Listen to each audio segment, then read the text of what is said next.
महल में मेरे भाई को बादशाहत का तख्त मिल चुका था। सब बादशाह के कदमों की आहट सुनकर ही कांपना शुरू हो जाते। जिस औरत पर दिल लाता, इस औरत को बादशाह की तस्कीन के लिए पेश कर दिया जाता। बादशाह सब औरतों की छातियां डुबाता और शर्मगाहों में उंगलियां डालकर चेक करता।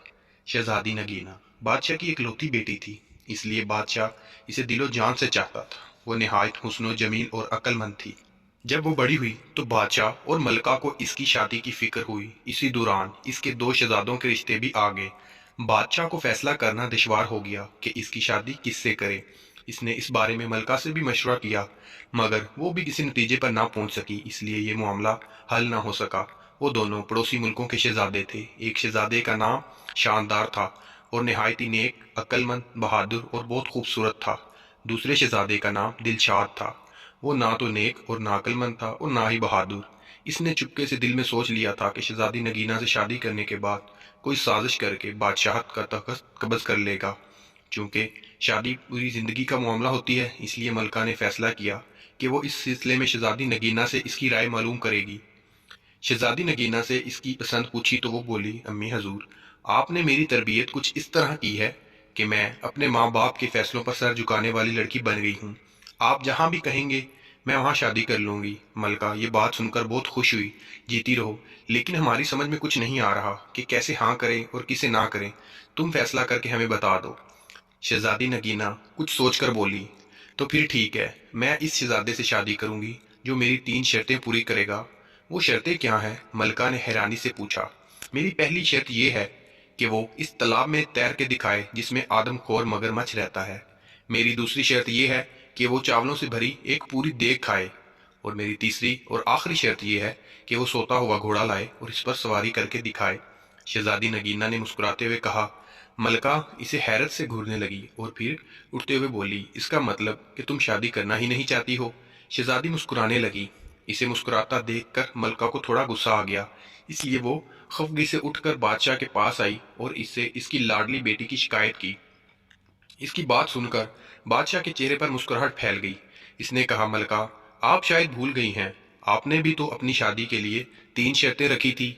बहुत सारे शहजादे इन शर्तों को पूरा करने में नाकाम रहे थे, मगर इन्हें हमने पूरा करके दिखाया था कि नहीं। मलका को वो पुरानी बातें याद आ गई थी। इन्हें सोचकर वो मुस्कुराने लगी। पहले मेरी ये समझ में नहीं आ रहा था कि शहजादी की शादी किससे करें। अब ये समझ नहीं आ रहा कि इसे कैसे समझाऊं कि वो अपनी बेसुरूपा शर्तों से बाज आ जाए। इस बारे में आपको फिक्रमंद होने की जरूरत नहीं। हमारी शहजादी चाहती है कि इसका शौहर बहादुर होने के साथ साथ अक्लमंद भी हो। अगर कोई जरा सी भी अकल लड़ाए तो ये शहजादी की शर्तें बेआसानी पूरी कर सकता है। हम दोनों शहजादों के सामने शहजादी नगीना की शर्तें रख देंगे। जिसने भी इन्हें पूरा कर दिया, इसकी शादी शहजादी से कर दी जाएगी। फिर बादशाह ने ऐसा ही किया। इसने इल्ची भेजकर दोनों शहजादों को इनके मुल्क से अपने महल में बुलवा लिया। दोनों शहजादे अपने अपने मुसाहबों और गुलामों के साथ हाजिर हो गए। बादशाह ने सबको शाही मेहमान खाने में ठहराया और इनकी खातिर मदारत के लिए खास इंतजामात भी कर दिए। जब शाम को बादशाह इन शहजादों से मिला तो इसे शहजादे शानदार बहुत पसंद आया। वो इसकी शक्ल सूरत वजाहत से बहुत मुतासर हुआ था। इसका बाप बहुत अच्छे तरीके से अपने मुल्क पर हुकूमत कर रहा था, जिसकी वजह से रियाया बहुत खुशहाल थी। मलका को भी वो शहजादा बहुत पसंद आया। दूसरा शहजादा, जिसका नाम दिलशाद था, दोनों को एक आंख नहीं भाया। बादशाह को महसूस हुआ कि वो एक खुश आमदी चापलूस किस्म का नौजवान है। इस बात से बादशाह ने अंदाजा लगा लिया कि वो निहायत चालाक व अयारी आदमी होगा। मलका को तो शहजाद शानदार इतना अच्छा लगा कि वो शहजादी नगीना के पास गई और इसे बोली, बेटी, तुम अपनी शर्तें वापस ले लो और शहजादा शानदार से शादी कर लो। ऐसा शोहर तो किस्मत से ही मिलता है। अगर पहली शर्त के दौरान ही मगरमच्छ इसे खा गया तो बहुत बुरा होगा। शहजादी नगीना ने अटल लहजे में कहा, अगर मैं अपनी शर्तें वापस लेती हूँ तो इसमें मेरी बेइज्जती है। शहजादा अगर मेरी शर्तें पूरी करता है तो ठीक है, वरना अपने घर जाए। मलका मायूस होकर लौट गई। दोनों शहजादों की मुलाकात शहजादी नगीना से करवाई गई। वो इन्हें महल से कुछ दूर जंगल के नजदीक एक तालाब तक ले आई और इनसे कहा, यह है वो तालाब जिसमें एक आदमखोर खूंखार मगरमच्छ रहता है। क्या आप दोनों इस तालाब में तैर के दिखाएंगे? इसका ये कहना ही था कि इसी वक्त एक बहुत बड़ा मगरमच्छ अपना मुंह खोले तालाब के किनारे पर आ गया। इसे देखकर शहजादा दिलशाद खौफजदा हो गया और बोला, جان ہے تو جہان ہے، میں تو اس تالاب میں ہرگز نہیں جاؤں گا۔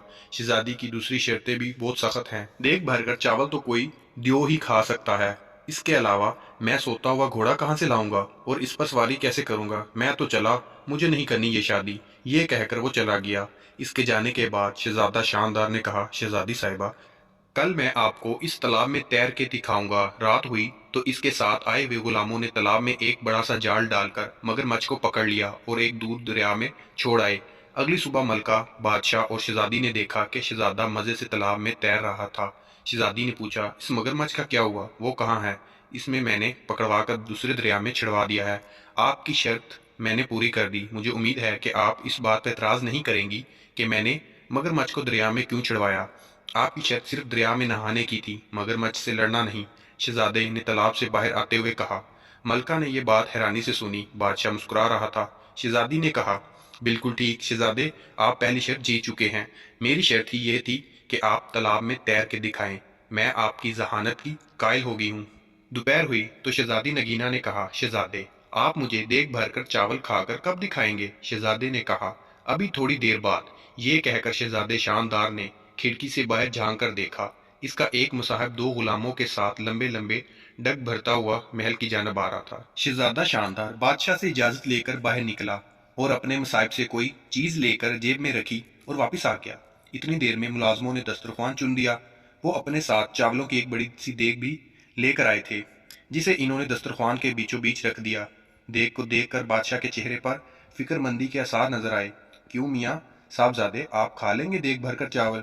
ایک دیگ کیا، میں تو دو دیگیں بھی کھا سکتا ہوں۔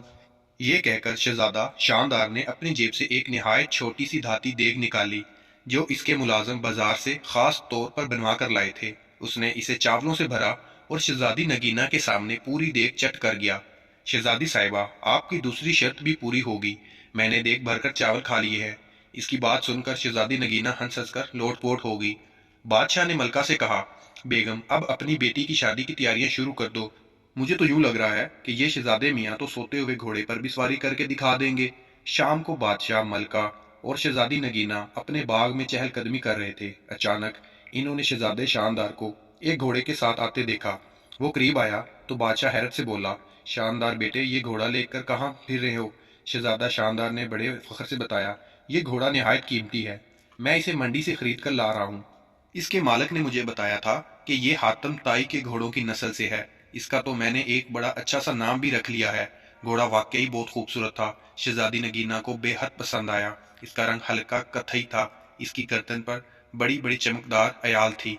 شہزادے، کیا نام رکھا ہے آپ نے اس کا؟ اس نے بڑے اشتیاق سے پوچھا۔ شہزادی صاحبہ، میں نے اس کا نام رکھا ہے سوتا ہوا گھوڑا، چونکہ یہ میرا گھوڑا ہے۔ میں جو بھی اس کا نام رکھوں میری مرضی۔ اب میں آپ کو سوتے ہوئے گھوڑے پر سوار ہو کر دکھاؤں گا تاکہ آپ کی تیسری شرط بھی پوری ہو سکے۔ یہ کہہ کر شہزادہ شاندار راکب میں پاؤں ڈال کر گھوڑے پر سوار ہو گیا اور ایڑی مار کر اسے دوڑاتا ہوا باغ کا ایک چکر لگا کر دوبارہ ان لوگوں کے پاس آ گیا۔